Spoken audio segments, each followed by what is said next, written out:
Bonjour à vous mes amis scorpions, bienvenue sur ma chaîne Intuition des Sérines. J'espère que vous allez bien. Allez, on va commencer tout de suite. Chut, reste là, ne bouge pas. Ce que tu es sur le point d'entendre, très peu de gens sont prêts à le recevoir. Non pas parce que c'est compliqué, mais parce que la plupart des gens passent leur vie à courir tellement vite qu'ils n'entendent plus les murmures de leur propre âme.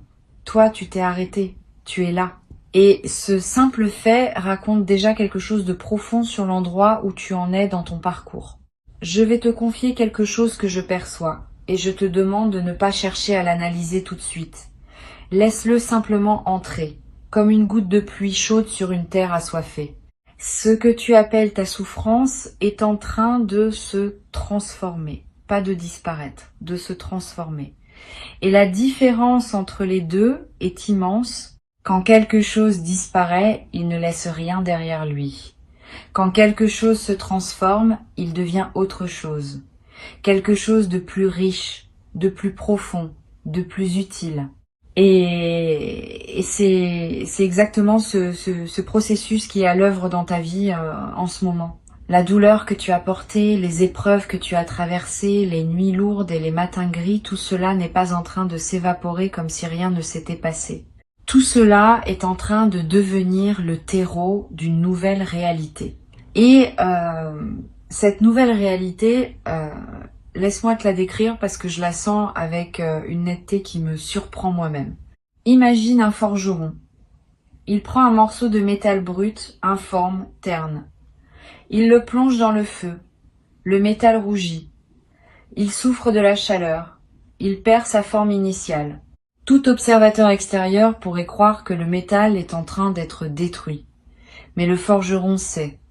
Il sait que ce passage par le feu est le seul chemin vers la lame, vers la beauté, vers la fonction, vers la puissance. Sans le feu, le métal reste un bloc inutile. Avec le feu, il devient une épée, un outil, une œuvre d'art. Tu es ce métal. Et le feu que tu as traversé n'était pas une punition, c'était une forge. Ce que Intuition des Sirènes perçoit pour toi en cet instant, c'est que tu arrives au moment où le forgeron retire la lame du feu. Le métal est encore chaud, il rougeoie encore, mais la forme est là. La trempe est faite, il ne reste plus qu'à polir et à révéler l'éclat qui était caché sous la surface rugueuse. Il y a un mot que je voudrais installer entre nous comme une lanterne dans la nuit. Ce mot, c'est transmutation. La transmutation, c'est l'art de transformer le plomb en or. Les alchimistes d'autrefois passaient leur vie entière à chercher cette formule dans leur laboratoire. Ce qu'ils ne comprenaient pas toujours, c'est que la véritable transmutation ne se fait pas dans un creuset de cuivre. Elle se fait dans le cœur humain. Dans ta capacité à prendre une souffrance et à en extraire de la sagesse. À prendre une perte et à en tirer une liberté. À prendre un effondrement et à y trouver le socle d'une reconstruction plus solide. Et toi, sans même le savoir, tu es un alchimiste. Tu l'as toujours été. Chaque épreuve que tu as traversée, tu ne l'as pas simplement subie, tu l'as traversée. Ce verbe est important. Traverser, c'est entrer par un côté et ressortir par l'autre, c'est ne pas rester coincé au milieu. Et si tu es là aujourd'hui, en train d'écouter ces mots, c'est la preuve vivante que tu as traversé chaque tempête. Pas une seule ne t'a englouti. Pas une seule ne t'a gardé prisonnier. Tu es toujours ressorti. Peut être abîmé, peut être fatigué, mais debout, toujours debout. Et cette capacité à te relever, encore et encore, n'est pas un hasard. Ce n'est pas de la chance. C'est une force qui vit en toi et qui est bien plus ancienne que les circonstances de ta vie actuelle.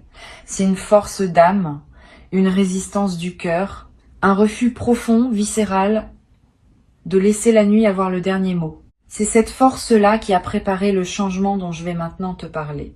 Parce que le changement qui arrive n'est pas un accident. Ce n'est pas un coup de chance qui tombe du ciel sur quelqu'un qui n'a rien fait pour le mériter. C'est l'aboutissement naturel de tout ce que tu as construit dans l'invisible. Chaque fois que tu as choisi la gentillesse quand tu aurais pu choisir la colère. Chaque fois que tu as tendu la main quand tu aurais pu fermer le poing. Chaque fois que tu as continué à croire quand tout semblait te donner des raisons d'abandonner. Toutes ces petites décisions, ces micro-actes de foi quotidiens ont tissé un filet sous tes pieds. Un filet que tu ne pouvais pas voir, mais qui était là, qui est là, et qui maintenant est prêt à te porter vers quelque chose de nouveau. Je veux te parler de ce que signifie vraiment la fin d'une souffrance. Parce que c'est un concept que l'on comprend souvent mal. Quand on souffre, on imagine que la fin de la souffrance ressemble à l'opposé exact de ce qu'on vit. Si on est triste, on pense que la fin de la souffrance, c'est la joie permanente. Si on est seul, on pense que c'est la présence constante de quelqu'un. Si on est perdu, on pense que c'est une carte parfaite avec un itinéraire tracé au millimètre. Mais la vie ne fonctionne pas par opposition. Elle fonctionne par intégration. La fin de ta souffrance ne va pas ressembler à l'effacement de tout ce qui t'a fait mal. Elle va ressembler à un changement dans ta relation avec la douleur elle-même. Tu ne vas pas cesser de ressentir, tu vas cesser d'être emprisonné par ce que tu ressens. C'est comme la différence entre être sous l'eau et nager. Dans les deux cas, tu es dans l'eau. Mais dans un cas, tu te noies et dans l'autre, tu avances. Ce qui est en train de se mettre en place pour toi, c'est cette capacité à nager, à te mouvoir dans les courants de la vie avec une aisance que tu n'as jamais connue. Les vagues seront toujours là, elles font partie de l'océan. Mais toi, tu ne seras plus submergé. Tu sauras les lire, les anticiper, les chevaucher. Et cela change absolument tout dans l'expérience quotidienne de vivre.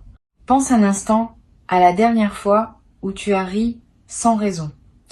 Pas un rire provoqué par une blague ou par une situation comique. Un rire qui a surgi de nulle part, du fond de toi, comme une source souterraine qui jaillit. Si tu te souviens de ce moment, tu sais de quoi je parle. Ce rire-là, c'est la signature de ton âme. C'est le son qu'elle fait quand rien ne l'empêche d'être elle-même. Quand les couches de protection, de méfiance, de douleur accumulées se fissurent suffisamment pour laisser passer la lumière d'origine, le changement qui arrive va multiplier ces moments, ces éclats de joie spontanée, ces instants où tu te surprendras à sourire, sans raison. Ces matins où tu ouvriras les yeux et où la première pensée qui te traversera ne sera pas une inquiétude mais une curiosité, une envie, un élan. Cela ne veut pas dire que chaque jour sera parfait. Cela veut dire que ta ligne de base va changer. La fréquence fondamentale sur laquelle tu vibres va monter d'un cran. Les jours difficiles seront toujours là, mais ils seront des exceptions au lieu d'être la norme. Et surtout, tu auras les ressources intérieures pour les accueillir sans qu'ils te détruisent. Je veux maintenant te parler de quelque chose que peu de gens remarquent quand ils sont en pleine transition. C'est ce que j'appelle la réorganisation silencieuse. Quand un grand changement se prépare dans ta vie, les premiers signes ne sont pas spectaculaires. Ils sont subtils, presque imperceptibles. C'est un goût différent dans ta bouche le matin. Une envie soudaine de ranger un tiroir que tu n'avais pas ouvert depuis des mois. Un livre qui t'attire sans que tu saches pourquoi. Une musique qui te fait pleurer alors qu'elle ne t'avait jamais touché auparavant. Un besoin nouveau de silence. Ou au contraire, un besoin soudain de mouvement, de sortir, de respirer un air différent. Ces micro-signaux ne sont pas anodins. Ce sont les premiers tremblements d'un continent intérieur qui se déplace. La tectonique de ton âme est en mouvement. Et comme les plaques tectoniques de la Terre, ces mouvements sont lents, profonds et irréversibles. Quand un continent bouge, il ne revient pas en arrière. Quand ton âme se déplace vers une nouvelle position, elle ne recule pas. Observe ces signes avec tendresse. Ne les juge pas. Ne cherche pas à les expliquer. Contente-toi de les accueillir comme les messagers d'un printemps que tes yeux ne peuvent pas encore voir, mais que ton corps et ton intuition ont déjà détecté. Tu sais, il y a une intelligence dans le corps humain qui dépasse de loin tout ce que le cerveau peut concevoir. Ton corps sait des choses que ta tête ignore et réagit à des fréquences que ton mental ne peut pas capter. Et en ce moment, ton corps te parle. Il te dit, à sa manière, que quelque chose de beau se prépare. Peut être que tu le sens dans tes épaules qui se détendent légèrement, peut être dans ta respiration qui devient un peu plus profonde sans effort, peut être dans un appétit qui change ou dans un sommeil qui se modifie. Ton corps se prépare à accueillir une version de toi que tu n'as pas encore rencontrée. Fais-lui confiance. Il est ton allié le plus fidèle dans cette transformation. Il y a un aspect de ce changement que je veux aborder avec toi et c'est peut être le plus délicat. C'est la question du mérite. Quelque part en toi, il peut être une voix qui murmure que tu ne mérites pas que les choses s'améliorent, que tu as fait trop d'erreurs, que tu as blessé des gens, que tu as pris des mauvaises décisions, que tu as gaspillé du temps, de l'énergie, des opportunités. Et cette voix, elle peut être même des arguments convaincants, des souvenirs précis, des preuves accablantes. Mais cette voix confond deux choses. Elle confond la responsabilité et la condamnation. Être responsable de ses erreurs, c'est sain, c'est mature, c'est nécessaire. Mais se condamner soi-même à une souffrance perpétuelle à cause de ses erreurs, ce n'est ni sain, ni juste, ni utile. La vie n'est pas un tribunal. Elle n'émet pas de sentence définitive. Elle offre des cycles, des renouvellements, des secondes chances, des troisièmes chances, des centièmes chances. Parce que la vie comprend quelque chose que le mental humain a du mal à saisir. Chaque erreur est un apprentissage et chaque apprentissage rapproche de la lumière. Tu mérites ce qui vient, non pas parce que tu es parfait, mais précisément parce que tu ne l'es pas. Parce que malgré tes imperfections, malgré tes chutes, malgré tes zones d'ombre, tu as continué à avancer. Tu n'as pas renoncé à toi-même. Et ce simple fait, ce refus discret de baisser les bras, est la chose la plus noble et la plus courageuse qu'un être humain puisse faire. L'énergie que capte Intuition des sirènes pour toi porte en elle cette nuance essentielle. C'est pas un changement qui va te demander de devenir quelqu'un d'autre. C'est un changement qui va te permettre d'être enfin toi-même, pleinement, sans honte et sans masque. Tout ce que tu as refoulé, tout ce que tu as caché, tout ce que tu n'as pas osé montrer au monde par peur du jugement, c'est exactement cela qui constitue ton trésor. Les parties de toi que tu considères comme des faiblesses sont en réalité tes forces les plus rares. Ta sensibilité que le monde t'a peu être appris à cacher est une antenne qui capte des réalités invisibles aux autres. Ta profondeur émotionnelle qu'on t'a peu être reprochée est la raison pour laquelle tu comprends les gens mieux qu'ils ne se comprennent eux-mêmes. Ta tendance à tout ressentir intensément, que tu as peu être vécu comme un fardeau, est en réalité un don. Et ce don est sur le point de trouver sa place dans le monde, sa vraie place. Pas celle que les autres ont définie pour toi, pas celle que la société attend de toi. Ta place à toi. Celle qui a la forme exacte de ton âme. Je perçois quelque chose de très spécifique. Quand je me connecte à ton énergie, c'est comme si tu avais passé des années à essayer de t'adapter à un monde qui n'était pas calibré pour toi. Comme si tu avais essayé de jouer une partition écrite pour un autre instrument, tu as fait de ton mieux. Tu as essayé d'en tirer une mélodie acceptable. Mais au fond de toi, tu sentais que le son n'était pas juste, que quelque chose manquait, que tu n'étais pas à ta place. Ce sentiment ne venait pas d'un défaut en toi. Il venait du fait que tu jouais la mauvaise partition. Et ce qui change maintenant, c'est pas toi. C'est la partition. La vie est en train de te présenter une nouvelle musique. Une musique écrite pour ton instrument unique. Et quand tu commenceras à la jouer, tu seras stupéfait par la beauté du son qui en sortira. Un son que tu n'as jamais entendu, parce que personne d'autre ne peut le produire. Il est uniquement le tien. Sais-tu ce qui arrive à un fleuve quand il rencontre un obstacle qu'il ne peut pas contourner? Il ne se bat pas.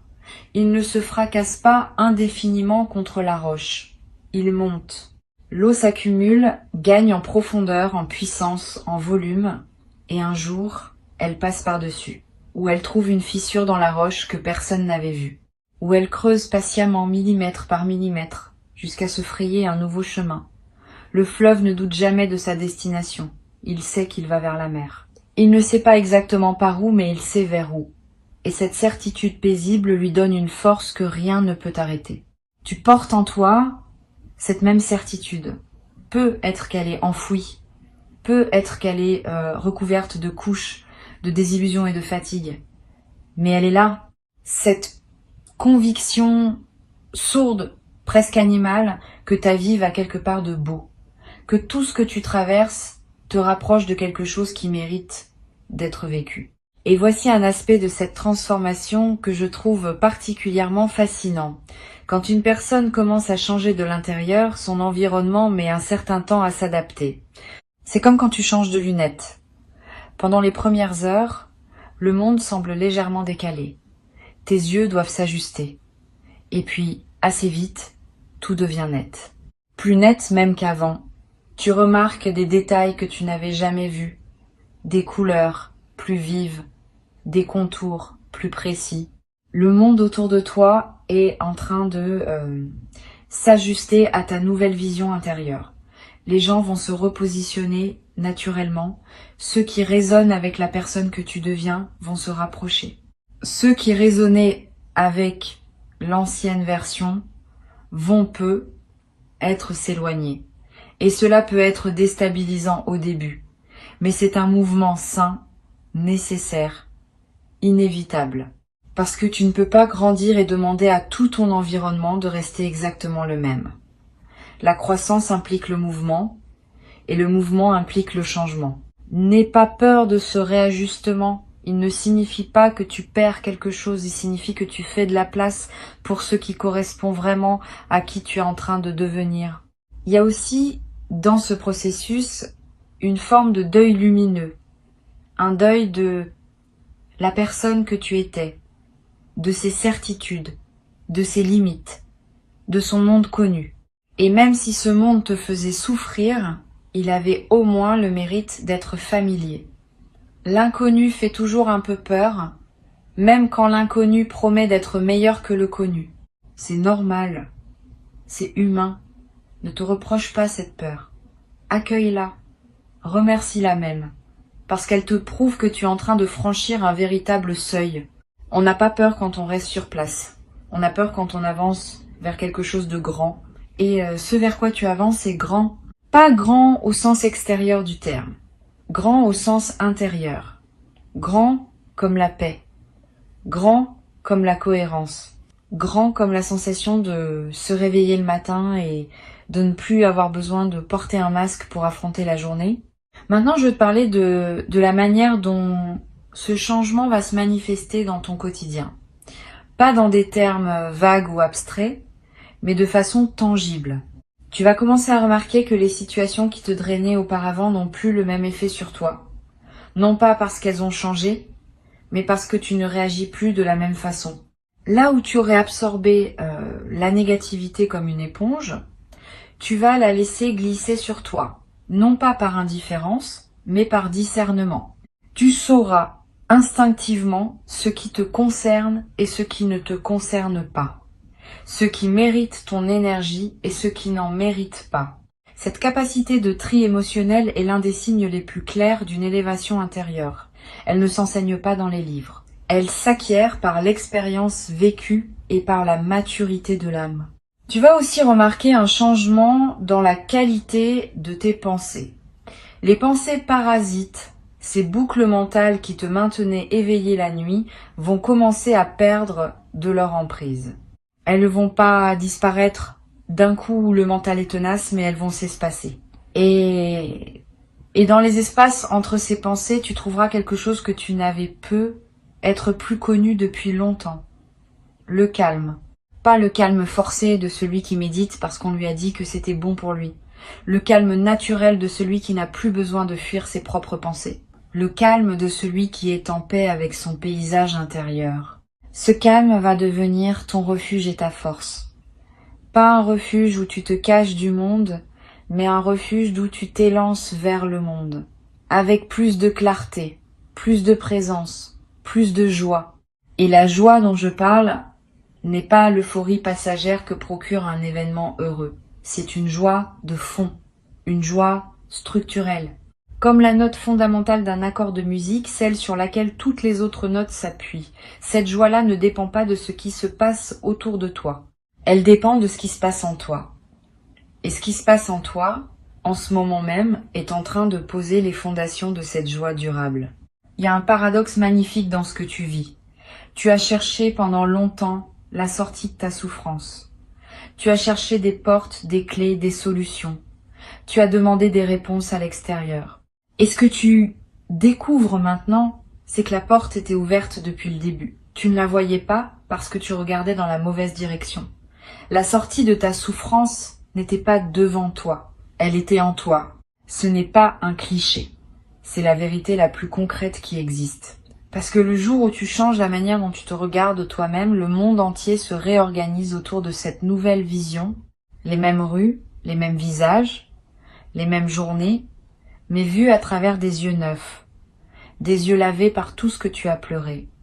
Des yeux adoucis par tout ce que tu as compris. Des yeux rendus perçants par tout ce que tu as refusé de laisser te détruire. Ces yeux-là, ce sont les tiens maintenant. Et le monde qu'ils voient est un monde rempli de possibilités que tu ne soupçonnais pas. Je sens que tu es en train d'arriver à un endroit de ton parcours où les pièces du puzzle commencent enfin à s'assembler. Pas tout en même temps, mais suffisamment pour que tu aperçoives le dessin. Pour que tu comprennes que ce qui te semblait chaotique avait en réalité un ordre caché.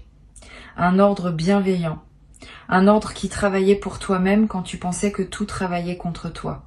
Il y a un mot japonais, kintsugi, qui désigne l'art de réparer la poterie brisée avec de la poudre d'or. Au lieu de cacher les fissures, on les met en lumière, on les rend précieuses. Et l'objet réparé est considéré comme plus beau que l'objet intact parce qu'il porte son histoire dans ses veines dorées. Tu es cet objet. Tes fissures ne sont pas des défauts, ce sont des lignes d'or. Et le changement qui arrive dans ta vie est précisément ce processus de dorure. Tes blessures deviennent des ornements. Tes cicatrices deviennent des preuves de ta force. Ce que tu pensais être les traces de ta destruction devient la cartographie de ta renaissance. C'est peu être la chose la plus belle que je puisse te dire aujourd'hui. Tu n'as pas été brisé pour rien. Tu as été brisé pour être reconstruit en plus beau. Et cette reconstruction n'est pas un espoir lointain. Elle est en cours. Elle se fait en toi, maintenant, à chaque instant, à chaque respiration. Et sais-tu ce que font les arbres qui ont survécu à un incendie de forêt? Leurs troncs portent les marques noires de la brûlure, leur écorce est craquelée, sombre, abîmée. Mais si tu observes attentivement, tu verras que ces arbres-là sont souvent les premiers à reverdir. Leurs racines protégées sous terre pendant que le feu faisait rage en surface, ont continué à puiser l'eau et les nutriments dont l'arbre avait besoin. Et quand le feu s'éteint, ses racines envoient une sève nouvelle, plus vigoureuse encore qu'avant, parce que le sol autour d'elle a été enrichi par les cendres. Le feu qui semblait destructeur a en réalité fertilisé la terre. Tes racines à toi sont intactes. Elles l'ont toujours été. Quoi que tu aies traversé en surface, quelle que soit l'intensité du feu qui a balayé ta vie, la partie la plus profonde de toi n'a jamais été atteinte. Et c'est de cette profondeur que monte maintenant la sève du renouveau. Tu le sens, cette énergie montante. Cette envie timide, mais persistante de croire que les choses peuvent être différentes. Ce n'est pas de la naïveté, c'est de la sève. C'est la vie elle-même qui refuse de s'arrêter, qui refuse de te laisser tomber. Il y a une forme de grâce dans tout cela qui dépasse l'entendement humain. La manière dont la vie orchestre les renaissances a quelque chose de mystérieux et de profondément rassurant. Elle ne te demande pas de comprendre le mécanisme. Elle te demande simplement de lui faire confiance, de la laisser opérer en toi, de ne pas interférer avec le processus par ta peur ou ton impatience, de te laisser reconstruire avec la patience du kintsugi, veine d'or après veine d'or. La souffrance que tu as connue avait un sens que tu ne pouvais pas percevoir tant que tu étais dedans. C'est comme essayer de lire un livre en ayant le nez collé contre la page. Tu ne vois que des lettres floues, sans lien entre elles. Mais dès que tu prends du recul, les mots apparaissent, les phrases se forment, et l'histoire se révèle. Tu prends ce recul maintenant. Et l'histoire de ta vie commence à se lire d'une manière qui te coupe le souffle, Non pas parce qu'elle est tragique, mais parce qu'elle est belle. Parce qu'elle a une cohérence que tu ne soupçonnais pas. Parce que chaque chapitre, même les plus douloureux, a contribué à te rendre capable de vivre ce qui vient. Et ce qui vient, je te le répète, est à la mesure de ce que tu as traversé. L'univers a cette forme de justice poétique. Il ne te donne pas le bonheur que tu n'aurais pas su reconnaître. Il te le donne quand tu as assez mûri pour le voir, pour le goûter, pour le savourer pleinement, pour ne pas le gaspiller. Tu es prêt, tu es mûr, tu es à la hauteur. Et si une part de toi doute encore, si un coin de ton esprit résiste et se demande si ces mots s'appliquent vraiment à toi, je t'invite à poser ta main sur ton cœur un instant, sans son battement. Ce battement n'a jamais cessé, même dans tes pires moments. Ce battement est la preuve la plus simple et la plus irréfutable que la vie croit en toi, que la vie continue de miser sur toi, que la vie, dans sa sagesse silencieuse, te considère comme quelqu'un qui vaut la peine de battre pour. Et si la vie croit en toi, pourquoi ne croirais-tu pas en elle quand elle te dit que le meilleur est en route? Ce que tu as porté pendant si longtemps, ce poids invisible que personne ne voyait, cette fatigue qui n'était pas physique mais existentielle, ce sentiment d'être décalé par rapport au monde, tout cela est en train de s'alléger. Non pas parce que quelqu'un est venu te l'enlever des épaules, mais parce que tu as développé la force de le déposer toi-même. Et il y a un monde de différence entre les deux. Quand quelqu'un te libère, tu dépends de cette personne. Quand tu te libères toi-même, tu dépends de ta propre puissance. Et cette puissance ne peut plus jamais t'être retirée. C'est peut être la transformation la plus fondamentale de toutes, celle qui passe de la dépendance à la souveraineté, du regard tourné vers l'extérieur au regard tourné vers l'intérieur, de l'attente à l'action. Non pas une action frénétique, bruyante, épuisante, une action douce, guidée, inspirée. L'action de quelqu'un qui ne court plus après la vie, mais qui marche avec elle à son rythme, en confiance. Avant de clore cet espace que nous avons partagé, je veux que tu gardes une chose gravée en toi, une seule chose, si tu ne devais retenir qu'une seule idée de tout ce que tu viens d'entendre. La voici. Ta souffrance n'a jamais été ta destination, elle n'a jamais été ton adresse permanente, elle a toujours été un passage, un tunnel, et les tunnels, par définition, ont une sortie. Tu approches de cette sortie. La lumière au bout n'est pas un mirage. Elle est réelle, elle est chaude. Et elle t'attend avec la patience infinie de ce qui t'a toujours appartenu. Tu sais ce que font les papillons quand ils sortent enfin de leur chrysalide. Ils ne s'envolent pas immédiatement. Ils restent un moment accrochés à la branche, les ailes encore humides, encore froissées. Ils laissent le soleil les sécher. Ils laissent le vent les déployer. Et ce n'est que après ce temps de patience, ce temps d'acclimatation au monde nouveau dans lequel ils sont nés, qu'ils prennent leur envol. Ce moment de pause n'est pas de la faiblesse.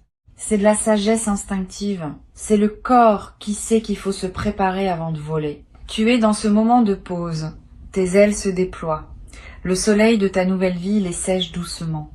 Et bientôt, très bientôt, tu sentiras sous toi le courant d'air ascendant qui te portera vers des hauteurs que tu n'aurais jamais cru possibles. Pas parce que tu as été choisi par une force extérieure, mais parce que tu t'es choisi toi-même. Parce que, au milieu de tout ce que tu as traversé, tu as fait le choix silencieux et radical de continuer à croire en toi, en la vie, en la possibilité que demain soit différent d'hier. Et demain sera différent, il l'est déjà.